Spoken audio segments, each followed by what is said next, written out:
안녕하세요, 청취자 여러분. 오늘 우리가 함께 분석해볼 자료 뭉치를 받아보고 정말 흥미로웠습니다. 보통 중국의 기술 하면 딱 떠오르는 게 있잖아요. 전기차 배터리, 태양광 패널 뭐 이런 것들이요. 그런데 오늘 자료들은 우리가 미처 생각지도 못했던 두 분야를 짚어주고 있어요. 바로 자율주행 로봇택시 그리고 혁신 신약 개발입니다. 이 두 분야에서 중국이 얼마나 무섭게 치고 나가는지를 보여주더라고요. 맞아요. 그리고 이 두 산업이 중요한 건 단순히 기술력이 좋아졌다, 이걸 넘어서거든요. 우리의 일상을 완전히 바꿀 잠재력을 가졌기 때문이죠. 하나는 우리가 이동하고 물건을 받는 방식을, 다른 하나는 우리가 질병을 치료하는 방식을 아예 근본적으로 뒤바꿀 수 있으니까요. 오늘 우리가 할 일은 이 자료들을 아주 샅샅이 훑어보면서 중국이 어떻게 이 두 분야의 강자로 떠올랐는지, 그들만의 성공 공식은 무엇인지, 그리고 이게 당신과 나, 우리 모두에게 어떤 의미인지를 좀 파헤쳐보는 겁니다. 네, 오늘 자료는 최신 기사 몇 개랑 특히 눈에 띄는 차트 두 개로 구성되어 있습니다.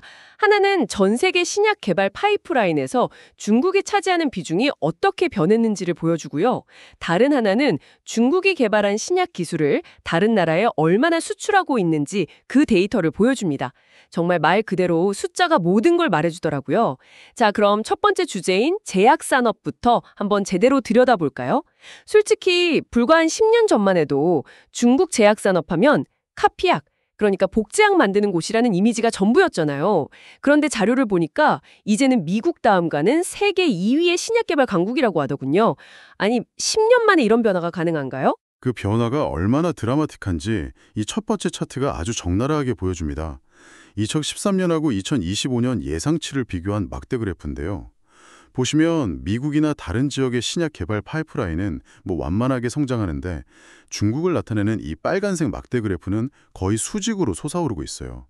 이건 그냥 성장이 아니라 폭발이죠. 실제로 10년 전만 해도 전 세계 임상시험의 한 5% 정도만 중국에서 이루어졌거든요. 작년에는 그 비중이 거의 3분의 1에 육박했습니다. 속도가 정말 상상을 초월하는 수준이에요. 와, 그래프가 정말 충격적이네요. 근데 이게 단순히 양만 늘어난 건 아닐 것 같은데요. 질적인 면에서도 뭔가 보여준 게 있나요? 바로 그게 핵심입니다. 자료에 아주 상징적인 사건이 하나 나와요. 중국 바이오 기업인 아케소 바이오라는 곳이 있는데, 여기서 개발한 폐암 치료제가 임상시험에서 엄청난 결과를 냈다는 겁니다.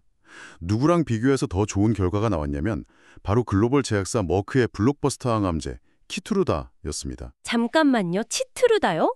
그 약은 거의 항암 치료의 패러다임을 바꿨다고 평가받는 약 아닌가요? 그런데 중국의 신생기업을 만든 약이 그걸 이겼다는 건가요? 네, 임상시험 결과상으로는요. 이건 서구의 거대 제약사들, 소위 빅파마들한테는 정말 머리를 한 대 맞은 듯한 충격이었을 겁니다. 아, 이제 중국을 단순한 시장이 아니라 강력한 경쟁자 혹은 파트너로 봐야 한다, 이런 인식이 확산된 계기였죠. 실제로 그 이후로 화이자가 중국의 3S 바이오에 12억 5천만 달러를, 또 GSK는 헬로이라는 기업하고 5억 달러 규모의 기술 도입 계약을 맺었습니다. 아, 그래서 두 번째 차트가 의미가 있군요. 중국 기업이 체결한 글로벌 신약 기술 수출 계약 비중 말이죠. 그렇죠. 그 차트를 보면 2025년 상반기까지 전 세계에서 이뤄진 신약 라이센스 계약의 거의 30%를 중국 기업이 차지합니다. 4년 전인 2021년에 비하면 무려 4배나 늘어난 수치예요. 이건 이제 중국이 단순히 약을 만드는 걸 넘어서 신약 개발의 원천 기술을 전 세계에 팔기 시작했다는 명백한 증거입니다. 정말 믿기지 않는 발전 속도인데 도대체 비결이 뭘까요? 정부가 그냥 돈만 지원해서는 이런 변화를 만들 순 없을 것 같은데요. 자료에서 뭔가 특별한 비결을 언급하던가요? 네, 아주 중요한 포인트 몇 가지를 짚어주고 있습니다.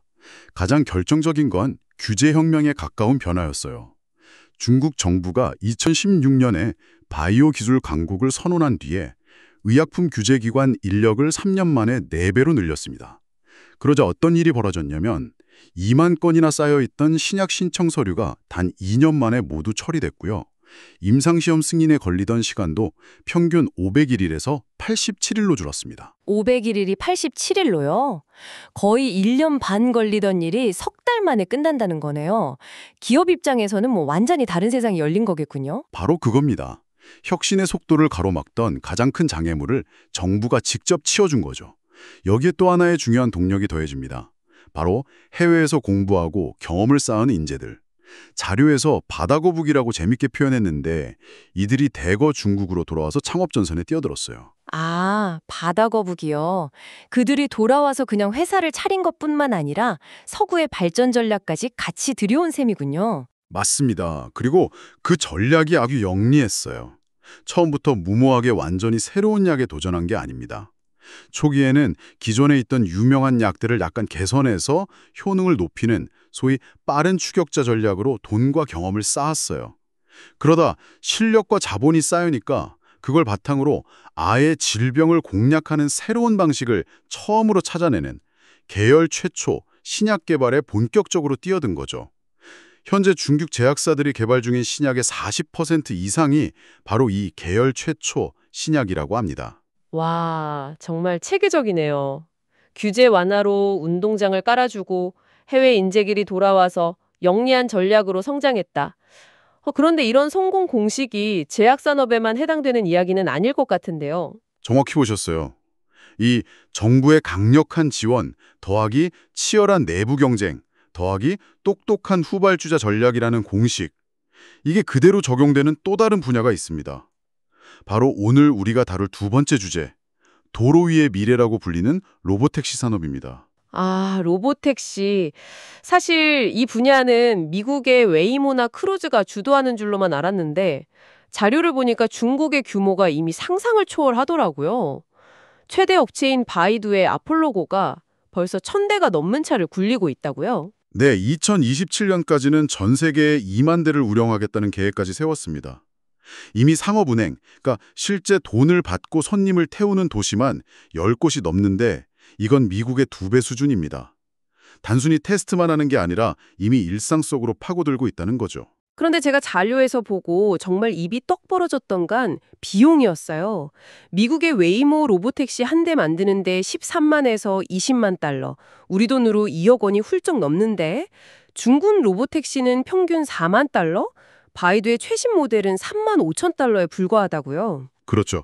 3만 5천 달러면 뭐 그냥 웬만한 국산 중형차 한 대 값이잖아요. 아니 이게 어떻게 가능한 건가요? 단순히 인건비가 싸다고 해서 나올 수 있는 가격 차이가 아닌데요. 차체는 그렇다 쳐도 자율주행에 들어가는 그 비싼 센서들은 어떡하고요? 바로 거기에 중국의 진짜 무서움이 숨어 있습니다.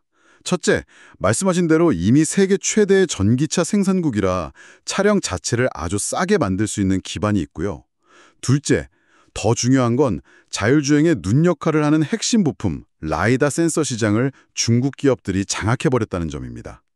허사이라는 회사를 중심으로 중국 기업 4곳이 전 세계 라이다 시장의 90%를 차지하고 있어요. 아하, 결국 자동차의 몸체와 눈을 모두 자국에서 그것도 아주 저렴하게 조달할 수 있으니까 최종 가격을 이렇게까지 떨어뜨릴 수 있는 거군요.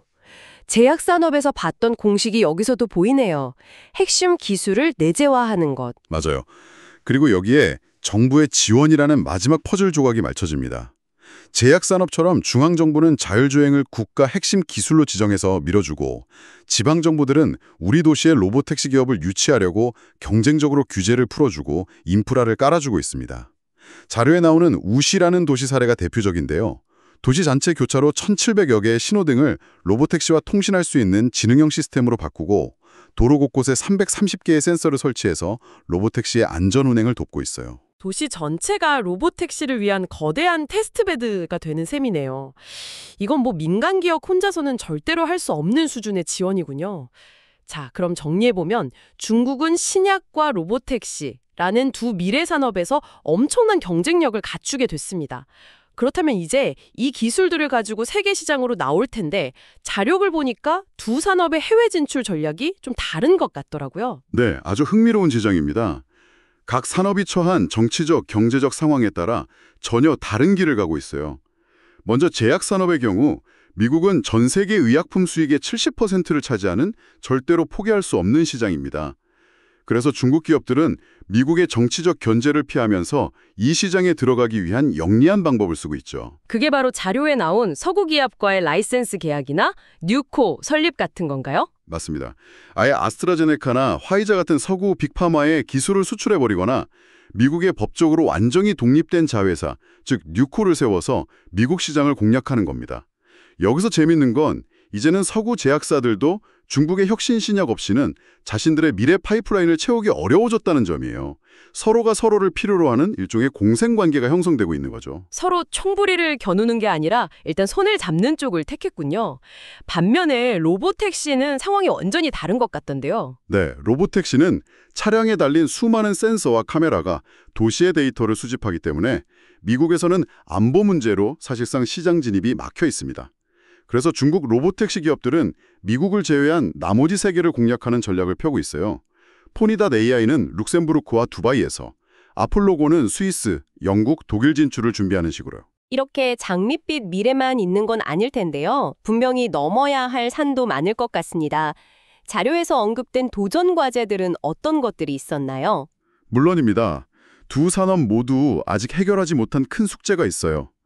일단 로보택시 산업은 아직 돈을 벌지 못하고 있습니다.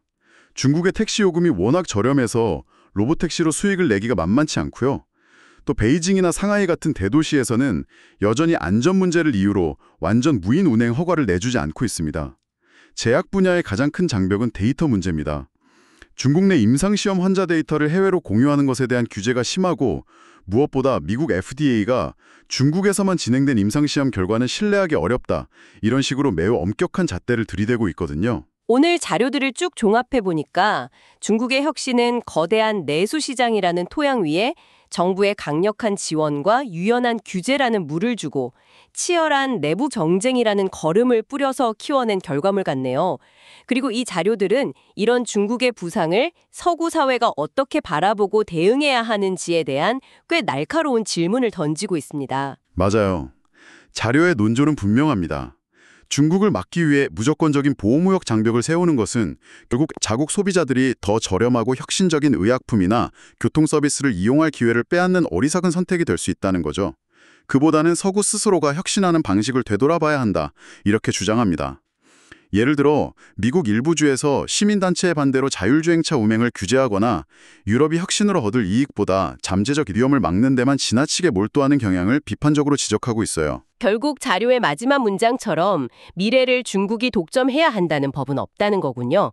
서구 사회도 정신 차리고 경쟁에 나서야 한다는 일종의 경고처럼 들리기도 합니다. 오늘 자료들은 두 가지 상반된 혁신 모델을 우리에게 보여줬어요. 하나는 때로 국가가 강력하게 개입하면서 속도와 과감함을 최우선으로 하는 중국식 모델이고, 다른 하나는 안전과 절차, 합의를 중시하면서 신중하게 나아가는 서구식 모델입니다. 당신이 보기에 앞으로 다가올 미래 기술 경쟁에서 궁극적으로 어떤 모델이 더 성공적일 거라고 생각하시나요? 그리고 더 중요하게는 각 모델이 그 성공을 위해 치러야 할 보이지 않는 대가는 과연 무엇일까요? 이 질문에 대한 당신의 답이 앞으로의 기술 패권이 어디로 향할지를 가늠하는 중요한 잣대가 될 겁니다.